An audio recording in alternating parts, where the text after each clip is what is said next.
नमस्कार, सुजस बुलेटिन में आपका स्वागत है। मैं हूं आपके साथ अभिलाषा गर्ग। एक नजर हेडलाइंस पर।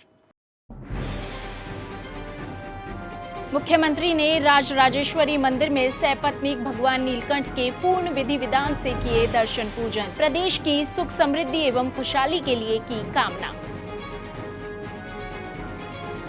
न्यायाधिपति के.आर. श्रीराम ने संभाला राजस्थान उच्च न्यायालय के मुख्य न्यायाधीश का पद। राज्यपाल ने राजभवन में दिलाई पद एवं गोपनीयता की शपथ। नई राजस्थान टाउनशिप पॉलिसी से सुनियोजित शहरी विकास को मिलेगी गति। रहवासियों को सुनिश्चित होगी बुनियादी सुविधाएं, निवेश के खुलेंगे द्वार। मुख्यमंत्री श्री भजनलाल शर्मा ने श्रावण मास के दूसरे सोमवार और एकादशी के अवसर पर मुख्यमंत्री निवास स्थित राजराजेश्वरी मंदिर में भगवान शिव की विधिवत मंत्रोच्चार के साथ सपत्नीक पूजा अर्चना की। इस दौरान मुख्यमंत्री ने प्रदेश की सुख समृद्धि एवं खुशहाली के लिए कामना की। मुख्यमंत्री ने पारंपरिक वैदिक रीति रिवाजों के साथ पूजा अर्चना कर बाबा भोलेनाथ से प्रदेशवासियों के जीवन में शांति, स्वास्थ्य और खुशहाली के लिए प्रार्थना की। श्रावण मास को शिव आराधना का विशेष काल माना जाता है और इस दौरान देश भर में श्रद्धालु बड़ी संख्या में शिवालयों में दर्शन हेतु उमड़ते हैं। मुख्यमंत्री द्वारा की गई यह आराधना प्रदेश की परंपराओं और आध्यात्मिक आस्था से गहरे जुड़ाव को दर्शाती है।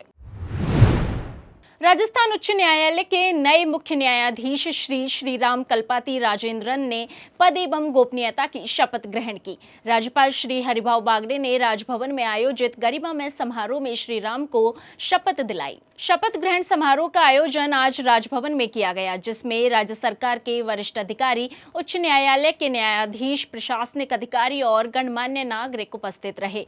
मुख्य न्यायाधीश श्री के.आर. श्रीराम देश के प्रतिष्ठित न्यायाधीशों में गिने जाते हैं और उन्होंने अपने न्यायिक जीवन में विविध महत्वपूर्ण मामलों की सुनवाई की है। राजस्थान उच्च न्यायालय के मुख्य न्यायाधीश के रूप में उनका कार्यकाल न्यायिक प्रक्रिया को और अधिक सशक्त बनाने की दिशा में एक महत्वपूर्ण कदम माना जा रहा है। मैं माननीय राज्यपाल महोदय से माननीय मुख्य न्यायाधिपति महोदय के शपथ ग्रहण से संबंधित कार्यक्रम को आरंभ करने की अनुमति प्रदान करने का आग्रह करता हूं। अनुमति है। मैं माननीय राज्यपाल महोदय से माननीय राष्ट्रपति महोदया द्वारा जारी मुख्य न्यायाधिपति के नियुक्ति अधिसूचना के पठन की अनुमति प्रदान करने का आग्रह करता हूं। I, Sriram Kalpati Rajendran, having been appointed Chief Justice of the Rajasthan High Court, do swear in the name of God that I will bear true faith and allegiance to the Constitution of India as by law established, that I will uphold the sovereignty and integrity of India, that I will duly and faithfully and to the best of my ability, knowledge and judgment perform the duties of my office without fear or favor, affection or ill will, and that I will uphold the Constitution and the laws.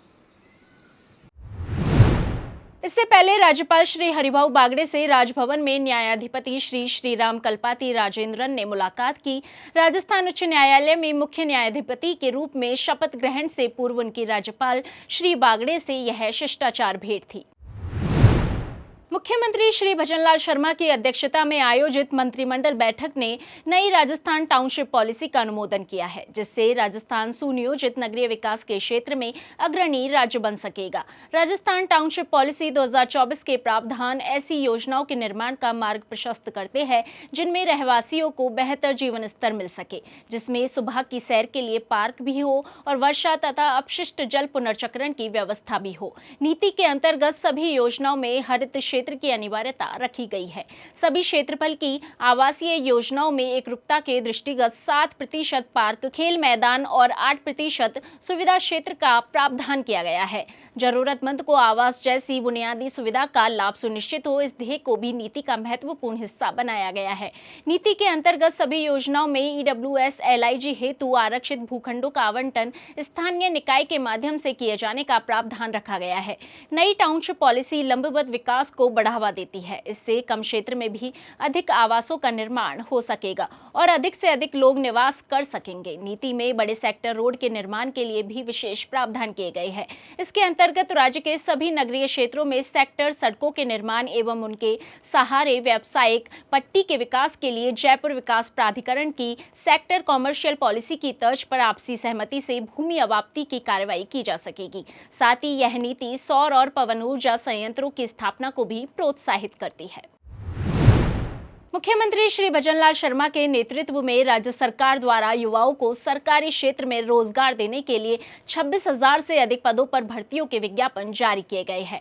मुख्यमंत्री के इस फैसले से युवाओं के सपनों को मिलेंगे पंख, साथ ही वह भरेंगे तरक्की की नई उड़ान। युवाओं का सरकारी नौकरी का सपना हो रहा साकार।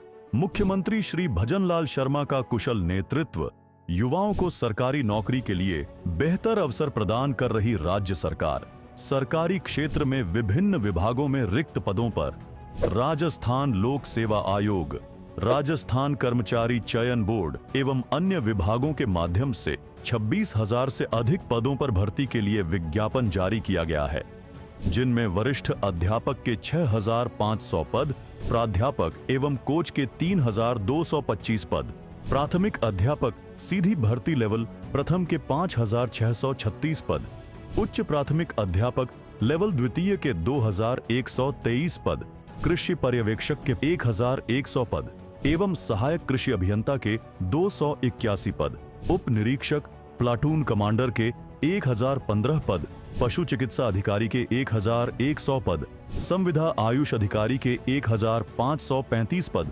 वनपाल, वन रक्षक एवं सर्वेयर के 785 पद, ऊर्जा विभाग में 2,163 पद आदि प्रमुख हैं। पात्रता, शैक्षणिक योग्यता, आयु में छूट एवं आवेदन संबंधी जानकारी के लिए वेबसाइट पर rpsc.rajasthan.gov.in एवं rssb.rajasthan.gov.in पर विजिट करें।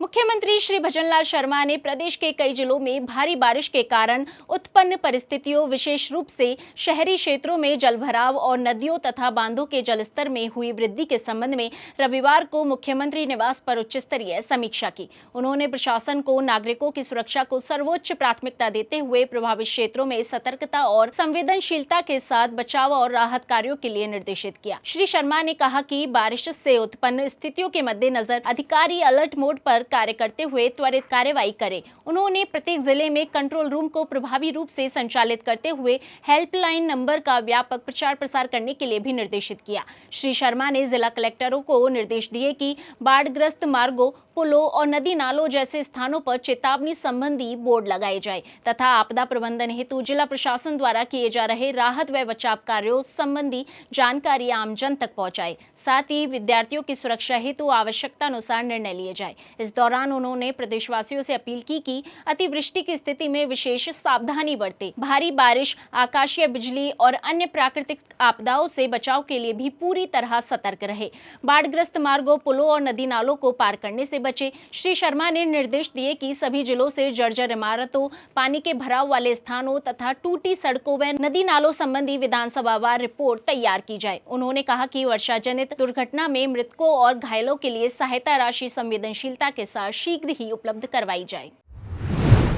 वन एवं पर्यावरण राज्य मंत्री श्री संजय शर्मा ने रविवार को अलवर में आयोजित प्रतिभा सम्मान समारोह के कार्यक्रम में शिरकत कर प्रतिभावान बच्चों को सम्मानित किया। श्री शर्मा ने कहा कि विकसित भारत के लक्ष्य को मूर्त रूप प्रदान करने में हमारी युवा पीढ़ी की महती भूमिका है। उन्होंने कहा कि युवा पीढ़ी को स्किल और गुणवत्तापूर्ण शिक्षा प्रदान करना तथा समाज के हर वर्ग को साथ लेकर सबका साथ सबका विकास की भावना से कार्य करना राज्य सरकार की प्रतिबद्धता है।